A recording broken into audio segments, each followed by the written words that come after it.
eclipse has now begun, and you must impregnate as many women as you can to prevent the human race from going extinct. No, I am not kidding.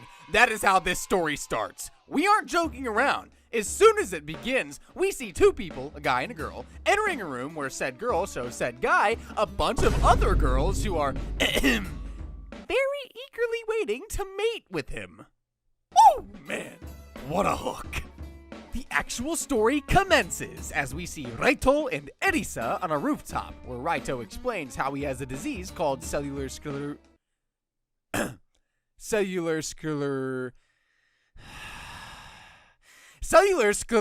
okay, well, something that starts with an S. How can I call myself a narrator if I can't even pronounce the words in the script? In order to be cured, Raito has to stay in cold sleep for about 5 years, which is why he's unable to say anything when Erisa kinda confesses to him. Awkward. Raito then says goodbye to his family, including Erisa, as he goes to a cold sleep. He wakes up after 5 years in the year 2045 and sees a woman who looks a lot like Erisa standing next to him. She addresses Raito as Lord and tells him that he's been cured somehow. Don't ask, that involves too many brain cells. She then escorts Raito somewhere else and on their way introduces herself as Suro Mira. She explains to him that the world has gone frackin' belly up because of the mysterious MK virus, and she is there to take care of him as he is a quote-unquote valuable resource, whatever that could mean. She also explains that the current authority of the world is the UW, and you're gonna love what that stands for. Very original. Raito, who is obviously confused, exits the car, because we're in a car by the way, and sees that the world really has gone frackin' fricked. He then notices that there are only women on the road, and they are looking at him like they're staring at a long, big, juicy, thick piece of meat. Sorry, I'm really hungry. Mira then stops by and tells Raito that the MK virus actually stands for the male killer virus. Oh, it is an airborne pathogen and has killed more than 99% of the male population, leaving only the females alive. She also tells him that his immunity and survival have something to do with the disease that I'm not going to repeat he was diagnosed with, and therefore leaving only about 5 other men alive in the entire world, as they have the disease. So, okay, let's slow down. Let's get this straight. I'm going to lay down the law for you real quick. 5 men and more than 5 billion women. Let me tell you the odds. 1 billion to 1. Probably even more than that. So of course Raito thinks he's dreaming. I mean, this is what every dude's dream would look like, right? Maybe? Unless you don't swing that way. Or unless you're a virtuous individual who would not just go around banging everything in sight, in which case I applaud you, dear sir. This dream of reality becomes much more steamy when Mira tells Raito that it is up to him to repopulate the entire world. Elon Musk would be proud, and so would a lot of sex offenders. They go back to the facility where Mira tells Raito that number 1, who is one of the 5 surviving males, has already started impregnating women across the globe. Never thought I'd be saying such a thing in my life, but here we are. Raito's sister Mahiru arrives and tells him that everyone else has gone and Erisa has been missing. And you can expect how Raito reacted to such news. Not positively. Later that night, Mira attempts to save the world with Raito. I love that I can say that and it makes sense. But he refuses because he's a good boy. He's a good boy and I'm proud of him. Head pats. Mira then takes him to another room full of women taking a bath and tells him that his job is to impregnate as much as he can. He's still reluctant, saying he will find the one and decide on his partner on his own. Frick yeah! Raito is having breakfast with Suro and Mahiru and then finally meets number 1 himself, Hino Kyoji, who seems to be having the time of his life in this new world order. He advises Raito that it is confusing at first, but he needs to learn to enjoy this new life as much as he can.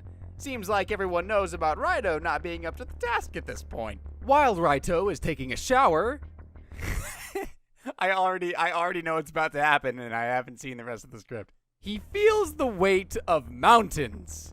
Yeah, that's the way we're gonna put it. Which become 2 when he turns the light on. a woman named Ryuzoji Akane is in the middle of forcing herself upon him, and he passes out.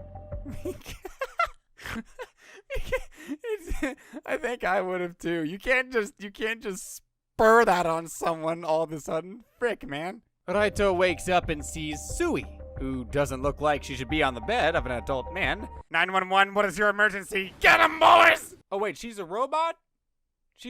Okay, never mind.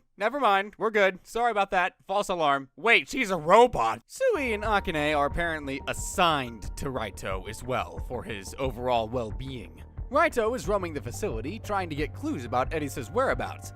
He is certain of her survival since he gave her a pendant with a tracker. Very sus, but I'm not gonna comment on that. And it still has a signal. Suddenly, a bear just happens to break out of thin air, and Raito rushes in to save Sui, only for the exact opposite to happen, and Sui snaps, taking the bear out.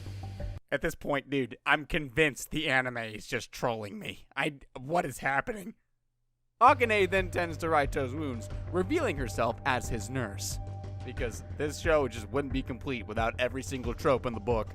Raito is then brought to Erisa's old lab, where he sees a bunch of her old stuff and starts having flashbacks. He then declares that he will find the cure to the MK virus, and my man is so serious, he does a worldwide broadcast just to let them know that he is alive and will find the cure. Erisa, who looks like she has just joined a cult, and she kinda has, sees this broadcast, but doesn't have anything to say about it. We see that she's still wearing the GPS locator tracker fricker pendant. So good, that thing's still working.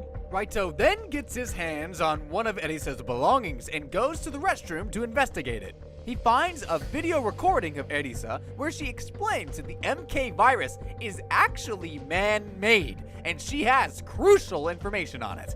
The only problem is that she cannot trust anyone with it. Alright, let's take a step back to the year 2040. Here, we see that Kaneki is being bullied by a bunch of no-good brats. And I advise you to remember this blondie in particular because, oh boy, is she in for a world of pain. Kaneki's real name is Doi Shota, and they call him Doji as an insult. It means something along the lines of old man. And frick, dude, come on.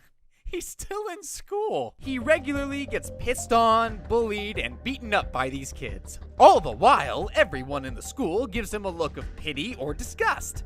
Do remember this pink-haired woman as well.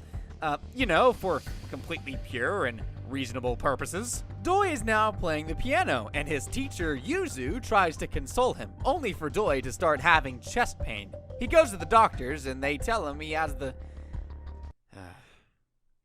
cellular sclerosis. Oh, I think I sounded it out right. Frick yeah, man. I finally said something right. Anyways, it's the same disease that Raito had. So Doi returns to school to announce his condition and that he won't be back for 5 years. But as you would expect, literally no one cares. The pink-haired girl even walks out. Dang, girl. Dude, yo, you gotta understand. My man just announced a life and death situation. I refuse to believe that this many people are that heartless. So yeah, Doi goes to cold sleep, wakes up 5 years later, and only to see a cute blondie named Karen welcoming him. How convenient.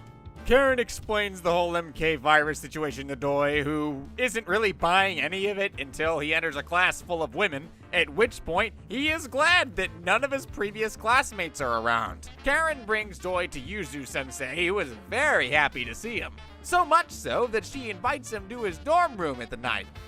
Yuzu-sensei did not waste time at all.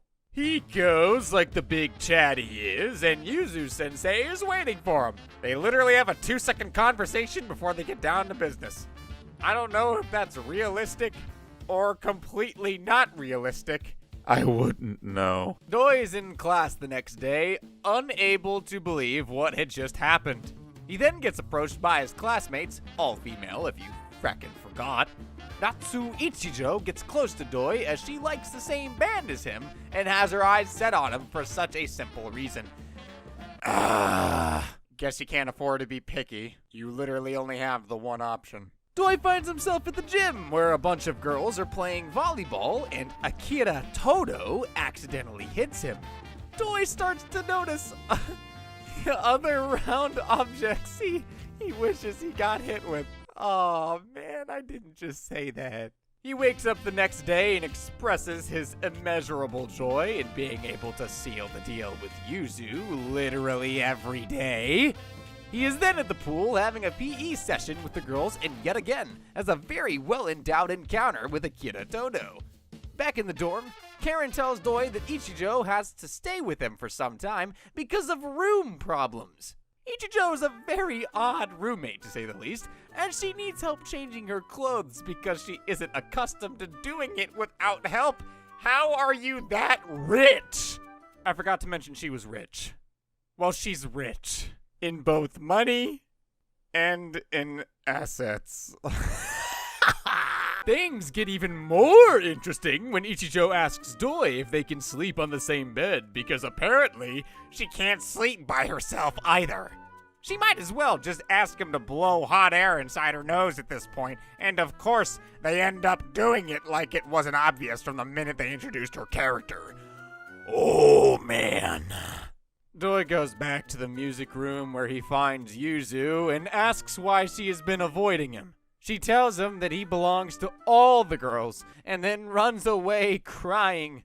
Confused, Doi starts to ask questions to Karen, who then explains to him that all of this pretend school is for him to have an environment where he can have sex with as many women as he can. Wow, didn't see that one coming. This show is really breaking the bounds in the plot department. Actually, no, it kind of is in the plot department. Seriously, some revolutionary stuff here. Take notes, SAO! While Doi is making major progress with his Frankfurter, the United Women, or UW, is concerned about Raito's, since he hasn't put his to good use despite the fact that it is now as easy as breathing. UW then considers the possibility of Mira's incompetence. Raito is now a celebrity within the facility and is misunderstood immediately by this black-haired woman for assaulting a girl. Mira then calls him, only for the UW to notify him that Mira will no longer be his assistant, and his new attendants will be Katagiri Ria and Kuroda Maria, the same women from earlier. This new attendant clearly doesn't like Raito, and I wonder why she is so opposed to the idea of a man simply existing. It really gets a guy thinking. Raito and his new group head to the hot springs, and Katagiri doesn't seem like the type of person who gets along with anyone there. Here we are, the hot springs. Now, everyone knows what type of show this is at this point. There's no way the creators didn't take advantage of this scene. And there it is. My faith in humanity restored. Wait, we're skipping this? No, don't skip it now. They then head to see Miss Taniguchi, who looks like the human personification of the color gray.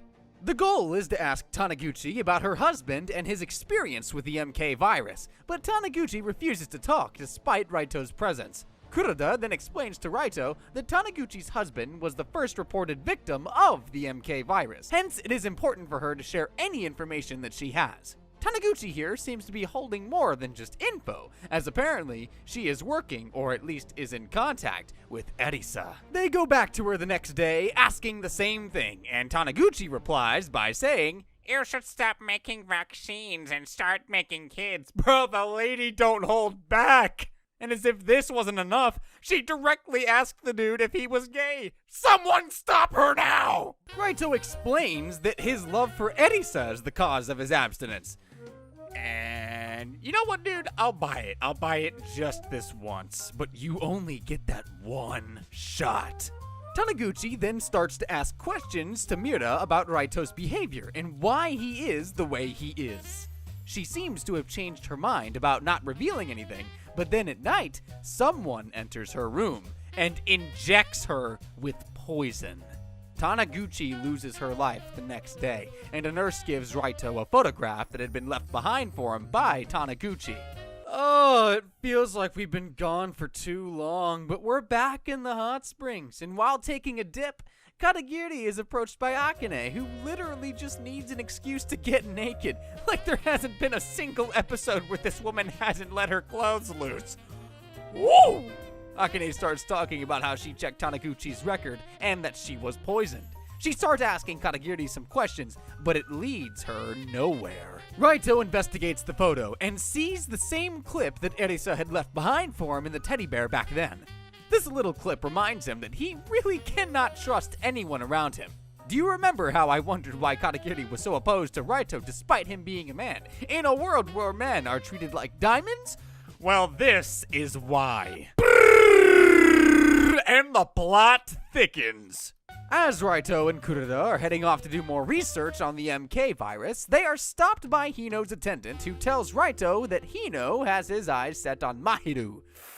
Oh. Raito goes to talk to Hino directly, but Hino just doesn't want to back off. While Raito is taking a bath, Akane and Kuroda show up in order to warn him about his aim to find a cure, telling him that his life could be in danger. They explain all this to him while being naked, so that helps immensely. Raito and his team, excluding Katagiri, are having their own little research sesh where Kuroda has a rather interesting discovery. She finds out that all remarkable female researchers assigned to America have been missing. Raito realizes that they were being sent to the same hospital where the first MK virus victim was reported, leading him to believe that the MK virus was developed in that hospital. Back to Doi's class, they are doing a lucky draw to decide who is going to be his next room partner. And here's a little irony. Doi's full name is Doi Shota. Try looking up what other meanings Shota has. Doi, on the other hand, isn't really stoked about being treated like a prize. The winner of the lucky draw is a Gyaru, who immediately attempts to do it with Doi, but he gets flashbacks of his bullies and runs away. He goes to a safe spot where he is approached by Shunka, who starts asking questions about his bruises. Doi tells her that he was bullied, and Shunka proceeds to show her bruises, and much more before they, well, you know what they did. I'm tired of coming up with ways of saying sex. Just understand it, you sick little fricks. Doi takes her to his room only to see that Gyaru from earlier. She tells Doi that her name is Rika, and he is supposed to be with her that night. The two girls start fighting, and Doi walks away to get some fresh air. He stumbles upon Akira Todo, who asks him if his wound was okay. Doi jokingly tells her to roll her shirt up to repay him, but it doesn't take Todo a second more to immediately roll her shirt up anyway. Doi prowls like a jaguar, then comes back to his hermit senses and walks away yet again. Man, a seasoned warrior he is. The next day, Doi goes to Akira to apologize for his behavior, and for some unholy reason, they end up inside the storeroom where Akira accepts the apology by getting her chance to go. All the while, Ichijo listens from the outside. The rule of Shota having a girl assigned as his roommate was not enough, apparently, and now they have a rule of a girl having assigned to him in the classroom, too. Rika gets the first chance and instantly takes advantage. Shota tries to run away again, but scrapes his hand in the process. They take him to the infirmary where Todo, Shunka, and Ichijo, all three arrive to heal him.